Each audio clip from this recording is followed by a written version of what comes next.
Jamal Nyes for Seconds Out with Eddie Hearn at the Crolla versus Burns press conference.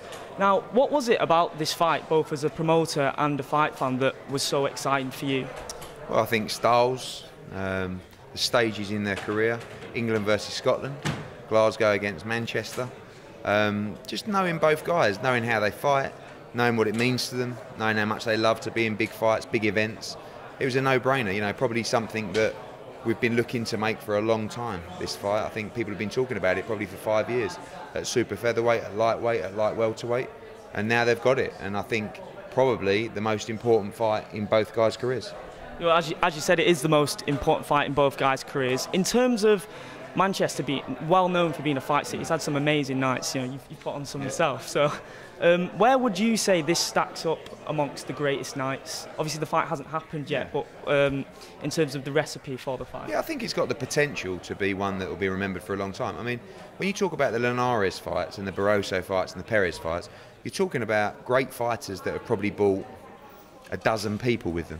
You know, Burns is going to bring thousands down from Glasgow, and the atmosphere is going to be brilliant. You know, they're going to be around during the day, at the weigh-ins and that kind of stuff. So that's what you need to really create a big fight feel. We know the fight itself is going to deliver. I don't think it can do anything but. So I'm very confident about this. The response yesterday was incredible. You know, as a promoter, you put on fights that you hope are the size that you think they are, yeah. or you know, you hope, or that you hope they are. And this was, you know, we looked at the social media interaction, we looked at the media, and this is one that people are really, really excited about. There's something about all British domestic fights that people love to see. And here they've got a great fight between two stalwarts of British boxing. You know, you've only got to look at the resume. Ricky Burns has had 13 world title fights. You know, look at the names. Roman Martinez, Zlati Khan, Crawford, Beltran, Ndongo. He's been in with some great names, Katsidis, and Anthony Crolla the same. You know, Gavin Rees, John Murray, Derry Matthews, Perez twice, Linares twice, Barroso. So neither guy ever shirks a challenge, and that's great for boxing, and both guys should be commended. In terms of the implications of the fight at both ends, there's been talk of a fighter potentially retiring if they lose. I mean, come fight night, when you're with the loser, are you in a position where you'd have to offer advice and say maybe, you know, you've got to hang the never on fight night. You know, obviously I think emotions are all over the place on fight night, and it wouldn't be right to make a decision based on how you're feeling at that point. So I think that both guys have a future if they lose, but it's at what level they have a future at. You know, they've both been involved in huge fights, both boxed at world level, but do they really want to go back to European level or trying to climb back to world level? This is a straightforward situation where the winner will go on and challenge for a world title, and the loser will either retire or will have to drop down a level, which they may not be prepared to do. So the great thing about this is the pressure, you know, is the fact that this is a crossroad fight and what is on the line. Careers are on the line here, and that's going to make both guys train harder, push harder on fight night, and create an even better fight for the fans. In terms of the implications for the winner, you've mentioned a world title fight would be waiting. Could you maybe give us some info on who that would be? Yeah, we're looking at either making it eliminator with the WBC or the WBA. I mean, you've got a lot of good champions, you know, in lightweights. You've got, of course, Luke Campbell fighting Jorge Linares on September the 23rd. If Campbell can win that fight, oh, we'd love to do the winner of this one against Luke. Yeah. You've got Mikey Garcia is a WBC champion. How long's he going to be rocking around, you know, 135 pounds? Robert Easter is a great fighter. Obviously, Terry Flanagan's tied up with Adejo, but that could be another fight for the winner as well. So, you know, I think that because of the size of the fight, because of the profile, because of the draw of both fighters, it's not going to be difficult to bring a champion to the UK. It's just a case of which one we go for, you know.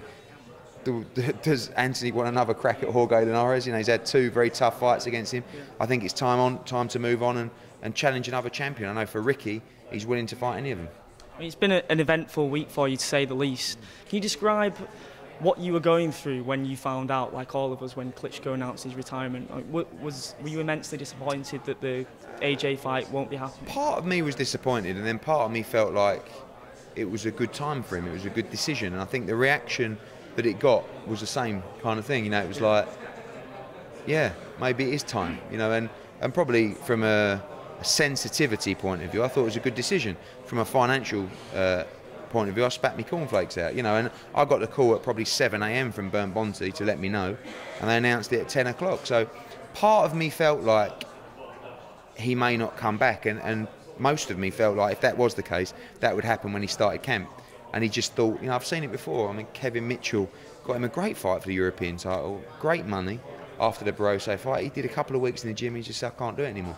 You know, and that's maybe what Klitschko did. I wouldn't be surprised if Klitschko started his camp, you know, and went through the process and just sort of turned around and said, it's not for me. He's got bundles of money. You know, he doesn't need to do it anymore. Pulev is mandatory for Joshua's title. How formidable of an opponent do you feel he is for Joshua? I think it's a good opponent. He's huge. You know, he's coming off a strong win. He's beaten Chisora recently as well, quite handily. One defeat on his record, and that was against Pulev in a good fight. I mean, he wobbled Klitschko in that fight. Good test, good solid test. And outside of Klitschko, I think it's the toughest opponent Joshua has faced so far. There's been talk as well, Dillian Whyte's got a fight coming up. Should he get through that with a win? I mean, as a fight fan, I'd love to see Derek Chisora and Dillian Whyte headline a show, because I think they're both worthy of it, and that was one of the best fights I've been in attendance to see. Is that a fight you're looking to book straight away? Yeah, they both want to do that on pay-per-view, and I'm not sure whether it's a pay-per-view fight. So, you know, they got to understand that the only one who gets stick when we announce a pay-per-view is me. It is a good fight, and you know, people do want to see it. It's borderline pay-per-view with a strong card. So it's about getting the timing right. You know, you've got two pay-per-views that will take place after McGregor Mayweather. One is Anthony Joshua, the other one is Tony Bellew, and whoever he fights. So whether that's Parker, Hay, or Ward, that will be pay-per-view as well. So there's no spots free for a pay-per-view this year. Can we do it in February? Yes, possibly. I'm looking at getting both guys out this side of the year.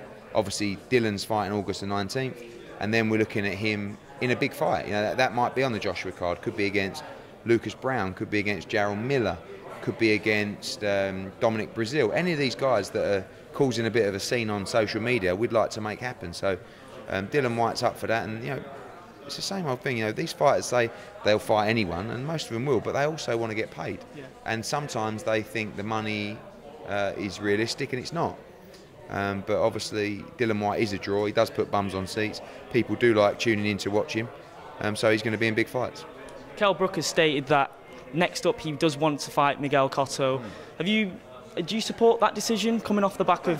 I think he wants that fight, but he realises that, you know, it's likely to have a comeback fight, and I think that's wise to do it. You know, he's been involved in two very tough fights against Golovkin and Errol Spence. I'd like to see him come back at 154 pounds. I think he can do that in December. He doesn't have to dive in with Miguel Cotto straight away, but he does love being involved in big fights. So we'll see what happens. He's away at the moment. We're going to chat to him next week and decide what's next. And finally, could I just have a prediction for Canelo Golovkin and Mayweather McGregor? Well, Mayweather McGregor, my prediction is that he's going to break every box office record in every territory you've ever seen, and Mayweather wins hands down. Canelo Golovkin, I'm going to go for a Canelo win.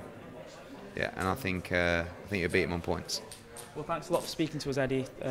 Yeah, thanks a lot. Cheers. All right, cheers.